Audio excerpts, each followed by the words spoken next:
Magandang gabi po sa ating lahat. Welcome po sa ating midweek service at sa pasimula po ng ating gawain. Inaanyahan po ang lahat na tumayo. Awitin po natin ang kantang Of You.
Nawa po, Lord, ay Lord, din po yung aming mga puso at rin kami karapat-dapat ngayong gabi, Panginoon. Ihanda ang puso at isipan ng bawat isa sa pakikinig at pag-aaral ng inyong salita. At patuloy, Lord, na ikaw ang mapapurihan at maitaas, Panginoon. Maraming salamat po, Ama, sa pangalan ni Jesus. Amen and Amen. Awitin po natin ang trust.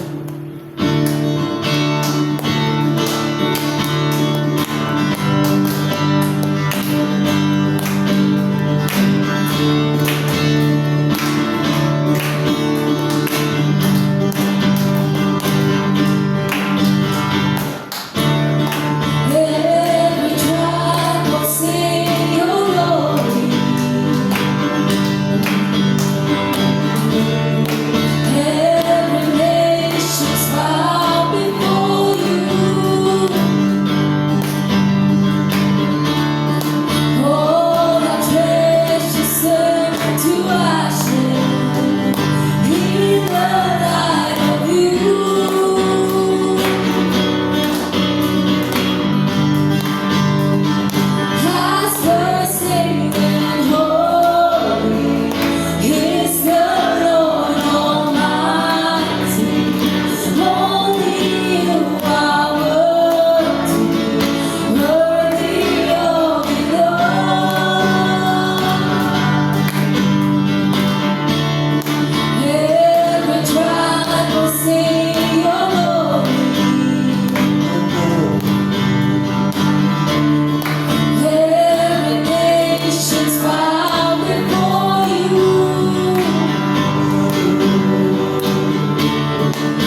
Diyos ka sa amin.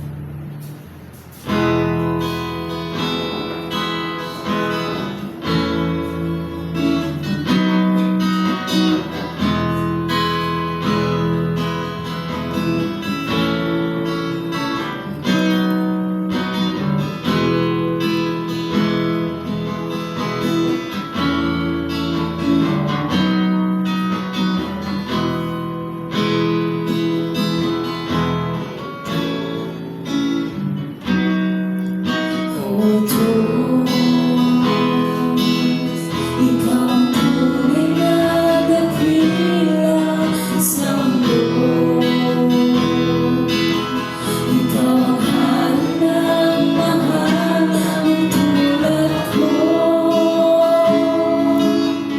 Ginawa mong lahat, pag-ibig mo ay dapat at wagas. O Diyos, wala nang papatay sa kabutihan mo. Ang ngalan mo'y itataas sa buhay ko. Sundin ang loob mo, iparinig ang nais mo. Sa lahat ng panahon, Diyos ka sa amin. Sa lahat ng oras, yarihan para sa amin. Panginoong Isus, purihin ka. Dakilain ka sa buhay ko. Aming Ama.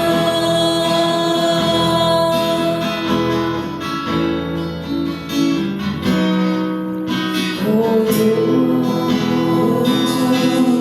Ikaw ang tunay na dakila sa mundo.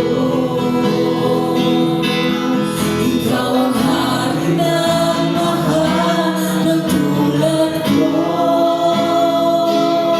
Sundin ang loob mo, iparinig ang nais mo. Sa lahat ng panahon, Diyos ka sa amin. Sa lahat ng oras, ganyan para sa amin. Panginoong Isus, purihin ka. Dakilain ka sa buhay ko. Di nagbabago, Diyos ka sa amin. Tanging sandigan, nariyan para sa amin. Panginoong Isus, mungkarin ka. Magliwanag ka sa buhay ko. Aming Ama.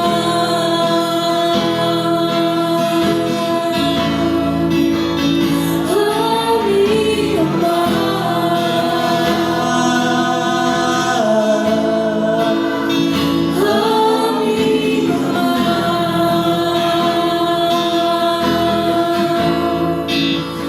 Aming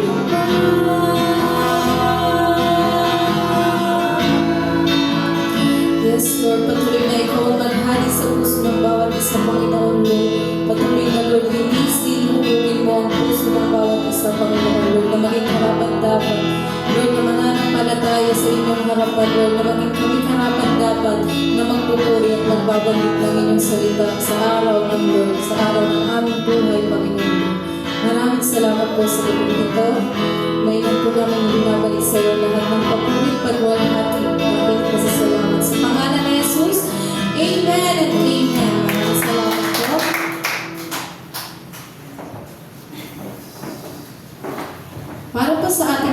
announcement. Midweek service and prayer meeting, February 20, 2025, 7 p.m. Ang ating pong speaker, Sister Susan Lozada. Worship leader, Sister Mary Joy Tuquero. Testimony, Sister Laarnie Acosta. At ang ating usher po ay si Sister Maricar Patricio. Sunday Worship Renewal of Marriage Vow, February 16, 2025, 9:30 a.m. Ang ating pong speaker ay si Sister Laarnie Acosta. Ang ating worship leader ay si Sister Cristita Barza. Tithes and Offering Encouragement, Sister Jasmine Borbon. Usher, Sister Patricia La Forteza. At ang ating flower sponsor, Barza Family. YMO and Calcap Valentine's Fellowship. Ito din po ay sa February 16, 2025, 2 p.m. Downwatch Prayer Gathering, February 2022 at 5 a.m. At para naman po sa ating testimony, tinatawagan po natin ang ating Brother Reynan Lozada.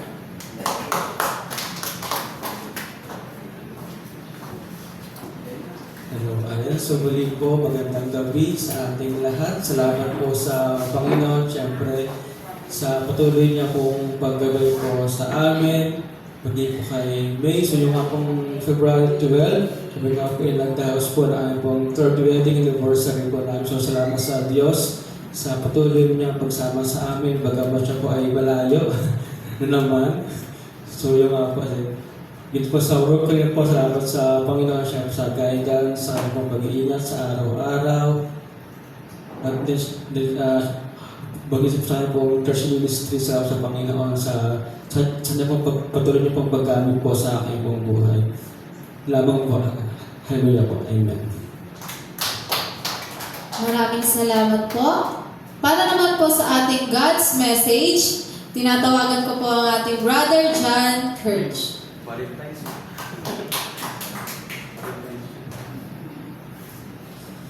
Thank you. Magandang gabi po sa ating lahat.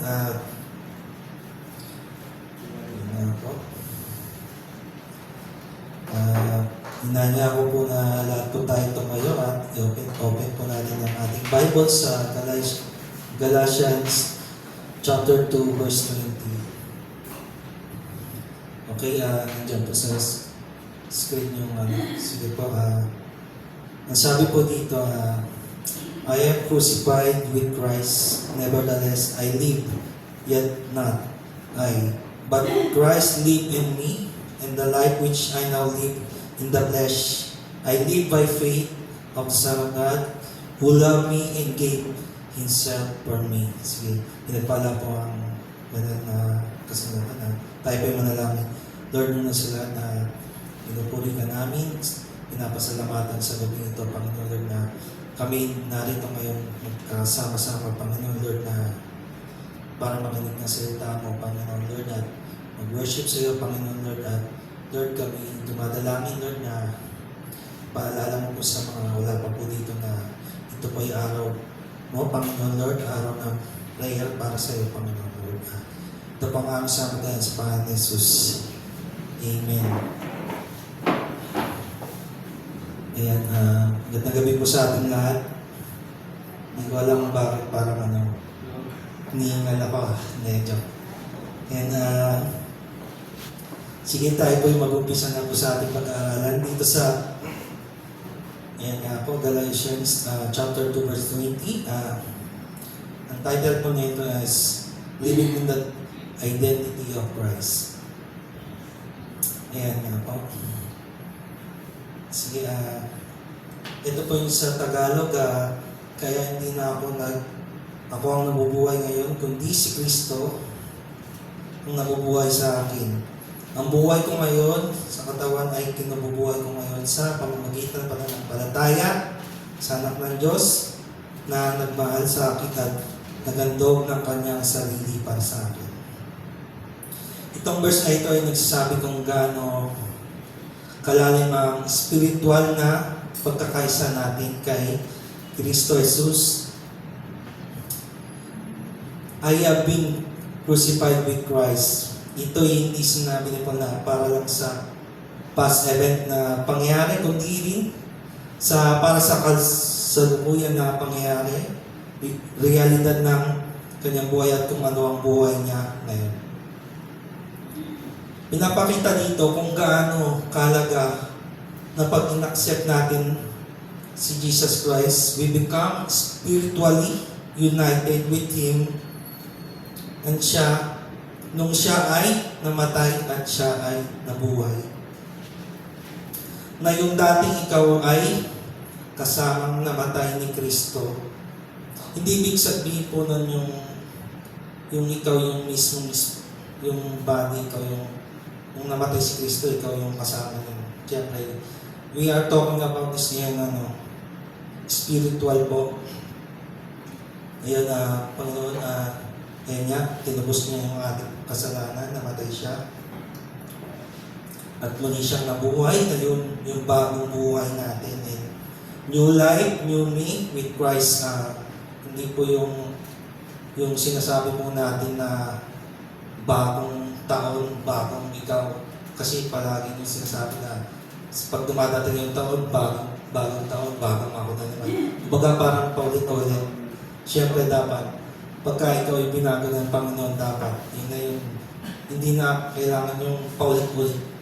Yun. So, ayun po yung natin. Then, sige po, dito po tayo sa una natin pag-aralan ng sabi dito, the power of the cross. I have been crucified with Christ.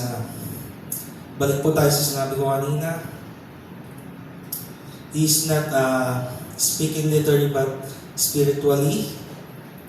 Binigyan din niya sa kapag iniligay natin ang ating pananampalataya kay Jesus, tayo ay spiritual na kaisa niya sa kanyang kamatayan. Amen po ba?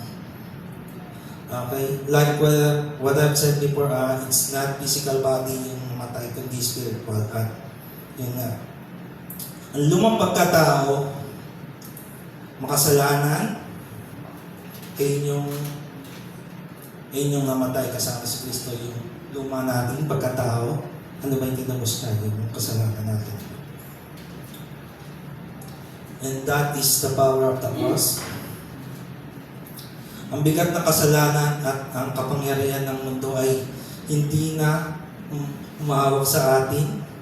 And that's the power of the cross. Yung kumbaga yung kasalanan natin, nandun na yung kasama na yung namatay ni Kristo. So, ayun na po yung ibabaw natin at hindi na po tayo magpapahawak sa mundo dahil ikaw ay bago na. Kasi yan po. Ito po yung realidad na dapat natin sa buhay araw-araw. Ang krus ay hindi lamang isang bagay na ginawa ni Jesus para sa atin. Ito ay bagay na tayo sa isang paraan na makikibahagi habang tayo ay namatay sa ating mga sarili, and that's the power of the cross. Nangangahulugan ito na malalim na pagbabago at pagkakaisa sa kapangyarihan, pagkasira, malalim na pagbabago at pagkasira ng kapangyarihan ng kasalanan sa ating buhay. So, ayun po, yung kasalanan natin, ayun nga, ito na yung pagbabago ng ating buhay. Baga, yung kasalanan natin is ibinago na natin yun. So, dito na po tayo sa pangalawa. Sa Christ lives in me. And sabi po dyan na, I no longer live, but Christ lives in me. Dito sa talatang ito na nagsasabi tungkol sa pagbabalong nagaganap kapag tinanggap natin si Kristo bilang ating Diyos at tagapagligtas. Ang ating buhay ay hindi na tungkol sa ating personal na ambisyon, hangarin at paraan sa paggawa ng mga bagay. We are called to live in a way that reflects Christ. Amen po. Ito ay buhay Kristiyano. Pinahintulutan ng presensya ng kapangyarihan ni Kristo na gabayan, Hubugin ang bawat pagkilos, pag-iisip at desisyon. Hindi na ito yung ating lakas o karunungan kundi sa Kanya. Kaya hayaan natin si Kristo ang mamuhay sa ating puso. Hayaan natin siya na humawak ng ating buhay at sinisigurado ko sa inyo na 100% po ito. Hindi tayo mapapahamak. Amen po. Because Christ lives in me. Hindi tayo maliligaw because Christ lives in me. As a result of being crucified with Christ, tayong mga naniniwala sa Kanya ay nagkaroon ng spiritual na muling pagsilang na ang laman ng ating puso ay si Kristo Jesus. Amen po. At dito naman po tayo sa pangatlo po, living in faith. Sabi po dyan, the life I now live in the flesh, I live by faith in the Son of God. Ang pananampalataya natin ay hindi lamang tungkol sa pagsang-ayon sa ating isip at sa mga katotohanan. Ito ay isang paraan ng pamumuhay, pagtitiwala na sa ating Diyos, na ating Diyos ay gumagawa sa loob sa pamamagitan natin. Yung faith natin, ang paraan para maisabuhay natin yung bagong ikaw, bagong tayo. Umaasa tayo sa Kanya, sa ating Panginoon. Naniniwala, ginagawa niya ng ating Panginoon ang hindi natin kayang gawin ng mag-isa, na tayo po yung maasa sa Panginoon na siya yung gagawa. Ito ay isang patuloy ng pag-asa sa Kanyang biyaya at kapangyarihan. Kaya mga kapatid, yung faith natin ay mahalaga. Tandaan po natin, we cannot be saved by doing just good works. Amen po ba? Amen. Ayan. Kahit na anong gawin mong kabutihan dito sa mundo, kahit anong donation or pagtulong sa kapwa, kahit anong yaman mo dito sa mundo, kung wala ka namang Kristo sa buhay mo, anong meron ka? You have nothing. Kung wala kang Kristo sa buhay mo, you have nothing. Ano ba naman yung mga bagay dito sa mundo is, hindi naman natin yan madadala sa atin. Pag tayo namatay, amen po. Amen. Sama po dito sa 2 Corinthians 5:7. For we live by faith and not by sight. And lastly, dito po sa pang-apat, love and sacrifice. Who loved me and gave Himself for me. Ito ang pangunahing katotohanan ng Ebanghelyo. Makikita naman natin kung gaano tayo kamahal ng ating Panginoon, Jesus. Kaya ibinigay niya ang Kanyang buhay para sa atin. Ang pag-ibig na ito ay mismong dahilan ng ating pagbabago at para sa ating kakayahang mabuhay sa bagong buhay na meron tayo. Tayo na nakiisa sa pagkamatay, maganda buhay at bagong ikaw. Ang Kanyang pag-ibig ang nagtulak sa Kanya na ibigay ang Kanyang sarili para sa atin. Siya ay napako sa krus. Sinisiguro ng ating Panginoon na yung kaligtasan natin makuha na at nagalok siya ng bagong buhay. So, if you're going to ask me, where is the love? Malinaw na malinaw po yung pagmamahal ng ating Panginoon sa atin. He gave Himself for me, for you. He died for us to save you. Iniligtas tayo sa kasalanan. And that's what we call sacrifice. Love and sacrifice. Yeah, brothers and sisters, have you fully accepted na yung dating nating pagkatao is isinama na ba natin dun nung namatay si Kristo? Paano nag-uudyok at pagbabago sa paraan ng pamumuhay natin ang sakripisyong pag-ibig ni Kristo? Yan po, Lord to God po, tayo po yung manalangin. Lord, nung sa lahat na pinupuri ka namin, pinapasalamatan sa mensahe, Panginoon, na aming narinig, Panginoon Lord.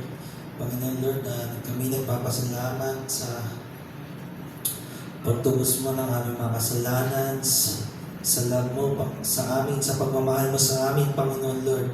Namatay ka para sa amin, Panginoon Lord, at Panginoon Lord, kami po'y madalangin na kung ano man yung mga pag-aralan namin, Panginoon Lord, na may lagay namin sa puso at isipan, Panginoon Lord, at may pamuhay namin ang mga salita mo. Ito po ang aming samagayan sa pangalan ni Jesus. Amen.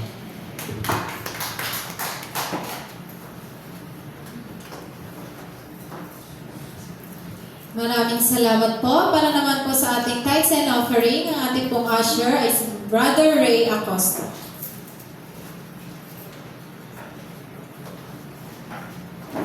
Halina't nagbigay sa gawain ng Diyos. Ang nais mong ika'y pagpalaing lubos.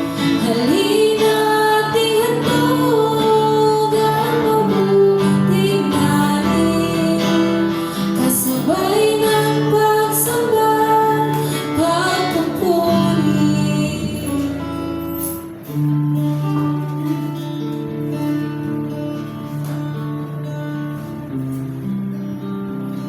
Dalangin natin ang ating mga handog. Panginoon, narito yung aming mga handog sa gabi nito. At naway ng gamit namin ito pagpalago ng iyong mga salita dito sa lugar na ito ng pagtangan. Panginoon, ano man pinagalingan ng mga handog ng aking mga kapatid, pagpalain ng Panginoon ng pag-isa.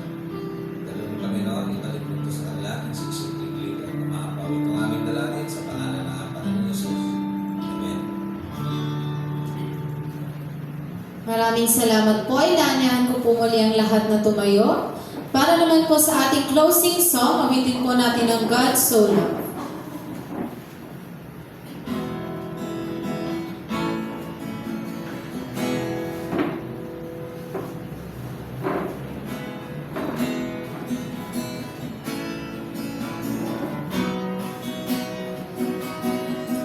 For God so loved the world, and that He gave His only Son, and whosoever believes will not perish, they shall have eternal life.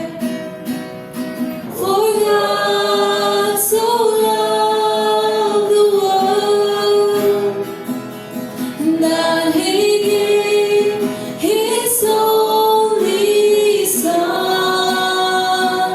and whosoever believes will not perish, they shall have eternal life.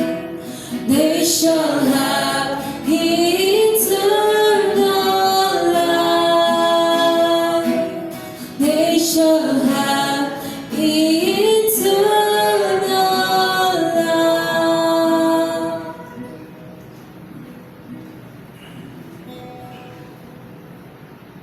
Panginoon, maraming salamat po sa iyong pong mga salita na aming pong napakinggan.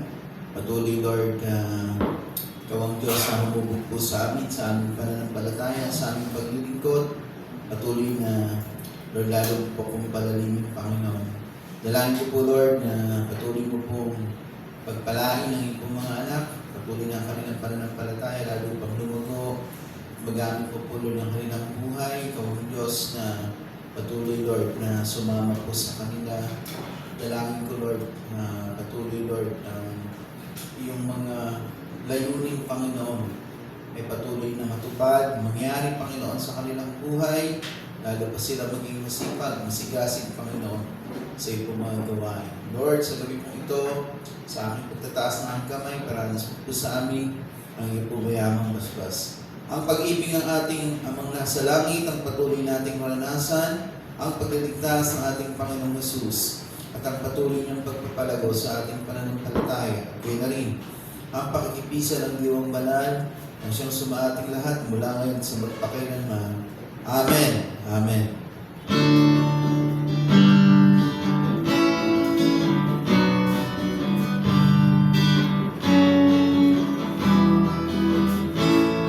The Lord bless you and keep you.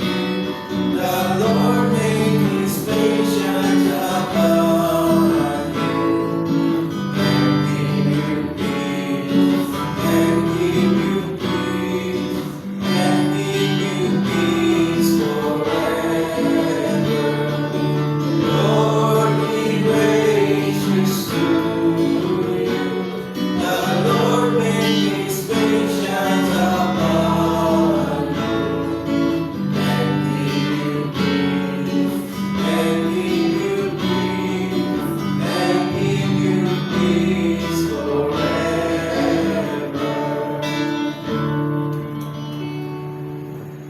Maraming salamat po. Tayo po ay magkamayan at magbandigan.